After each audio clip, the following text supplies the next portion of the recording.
Colette, why don't you go to the next slide? It's prettier to look at than this. Okay, there we go.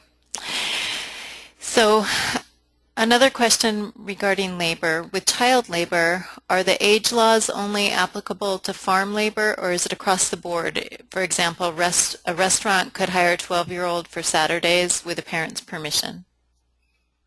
There's different laws for, I gave the laws for farm labor.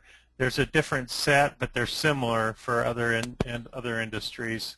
And you can find that at the Idaho labor site. It outlines it really clearly.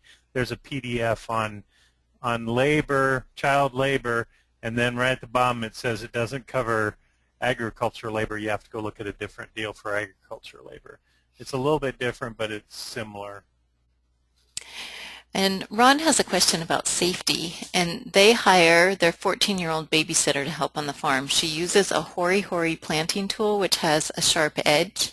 Does this constitute an unsafe labor situation for a 14-year-old? He says he's not kidding. What are the guidelines for keeping a 14-year-old safe? My father-in-law always said, hire one boy or girl and you've got a pretty good employee. Hire two of them, and I can't remember the exact saying, but it included, you get more and more worthless the more you have, and that's one thing. One well-trained youth working by themselves, I think that's, especially if they're trained to use the tool, I think it's a fairly safe situation. But if you put a few kids together and they're not supervised, it increases the risk, I believe. Those are scary tools too, but I think your standard farm policy would cover something like that. And the main thing in any tool use, I am constantly reminding our apprentices to pay attention to how they move, how they lift, how they bend when they're harvesting, and if they're planting on their left side, make sure they alternate and plant equally on their right side so they're not tweaking their pelvis. And we're constantly reminding and giving safety talks, which are just encouraging them to be safe, to be aware, to pay attention to what they're doing. And Ken is right. Oftentimes, if they get to yakking and not paying attention to what they're doing, that's when accidents happen. But as long as you're being clear and safety conscious, you're making your best shot to be safe and provide safe practices. Thank you. Ron asks, we're looking for a college-age intern for either our vegetable operation or our animal operation. What are some of the good ways to reach out to college student interns at U of I in Moscow? And I can go ahead and answer that, Ron. I would suggest that you speak with Cinda Williams, as she's really linked into the Cultivating Success program and students that might be involved there, or the U of I soil stewards, and their academic counselor is Jody Johnson Maynard in the Crop and Soil Science Department. But if you search University of Idaho's site for the soil stewards, you'll find contact information for them as well. Okay, so a question from Janice. She says, okay, this is a hard one. When we moved onto our farm 30 years ago, we put in a trailer site and have had a caretaker in it ever since. Our current couple have been living there for at least a dozen years, maybe more. They feed animals a couple nights a week and help out on the weekends, and when we are on vacation or have an emergency. What paperwork, quote, should we have had in this relationship? So they don't pay rent? I am assuming that they don't pay rent. It sounds to me like they feed the animals occasionally, and that's kind of their exchange for their living situation. You probably give them, I don't know that you'd, I don't know exactly what the answer to that is, I guess. I guess it depends. They're doing something for you and you're doing something for them, and that sounds like a fair trade agreement to me. What do you think, Ken?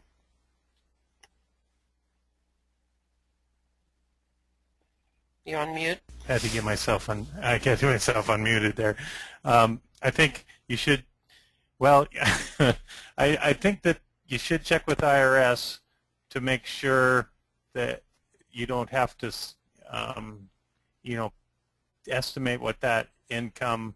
You're essentially paying them to do certain tasks by providing them with housing, and so you should check with IRS. I'm not familiar with that code, but there's. If you don't want to know, then don't check. But the IRS might catch up with that too. So probably check with IRS. I'd recommend. While Eli's talking, I'll check on that and see if I can come up with a complete answer. Thanks. Great. Thank you. Ron asks if WSU or University of Idaho offers a safety manual for free or low cost that they could use on their small farm. He says we don't have time to write a manual from scratch. We need a manual for a small farm, not one tailored to a 10,000-acre wheat farm. Any thoughts? Thanks. A safety manual. I have to think about that. I know for when we've done workshops in the past on farm safety, we're really looking at things like the legal and liability issues associated with having people on the farm, which kind of carries over into a little bit of everything, whether you're having farm tours or apprentices or visitors at your farm stand.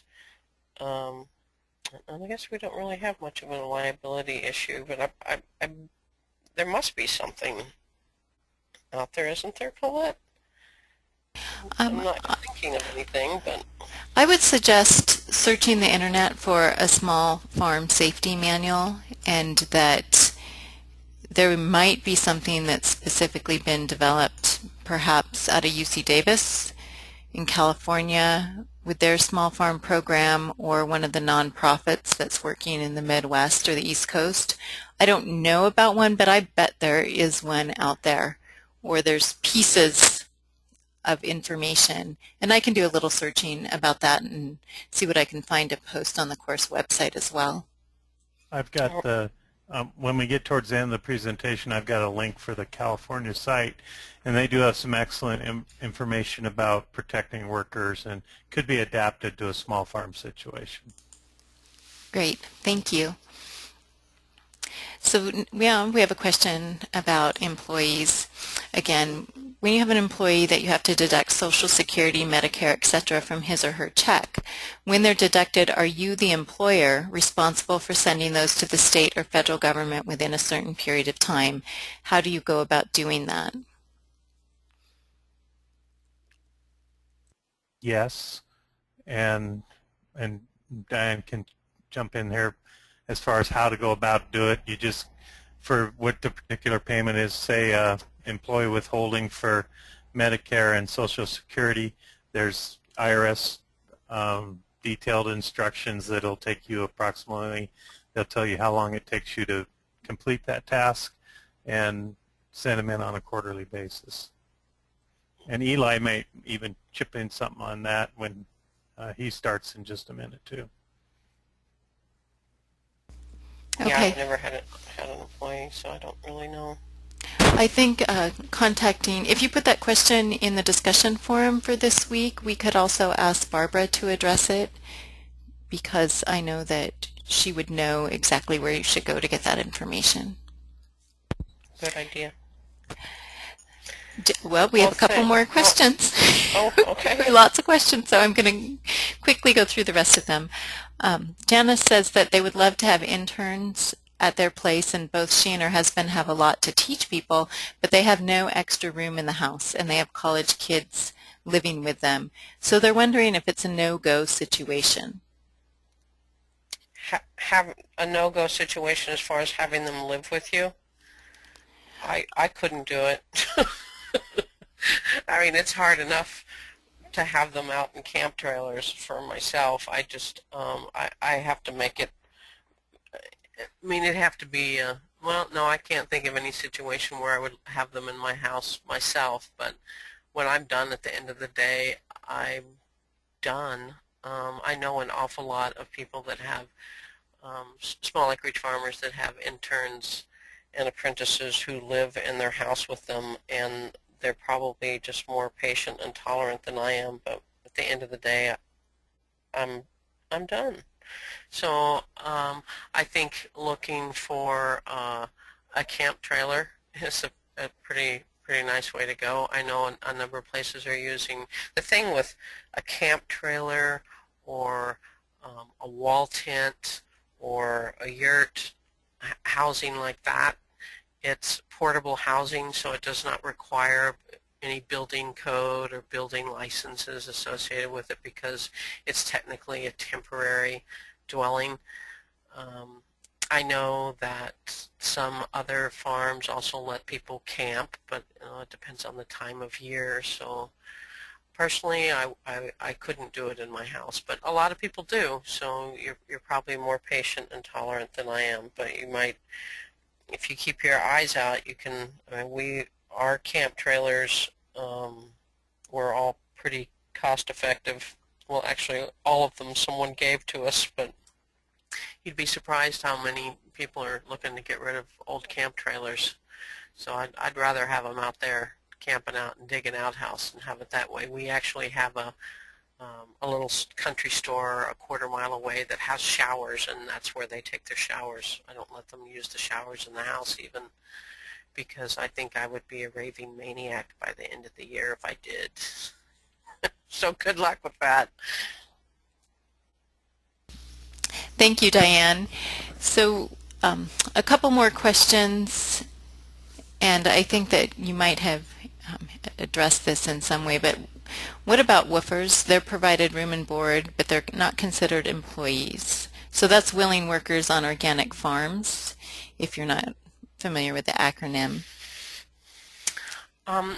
We are listed on the woofer site. However, we have never had a woofer here because on the site I have listed that it has to be a minimum of a 6-week stay, and most of the woofers that I've ever known have come in for a week or two and are on their way, and I'm not really interested in investing my time and energy teaching someone that's not going to be giving much back. So I know a lot of people that use woofers.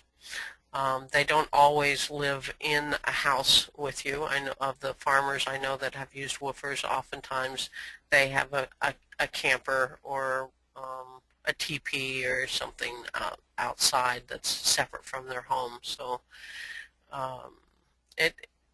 woofers can be beneficial, but they typically are very short term. You might only get somebody for 10 days and then they're on their way.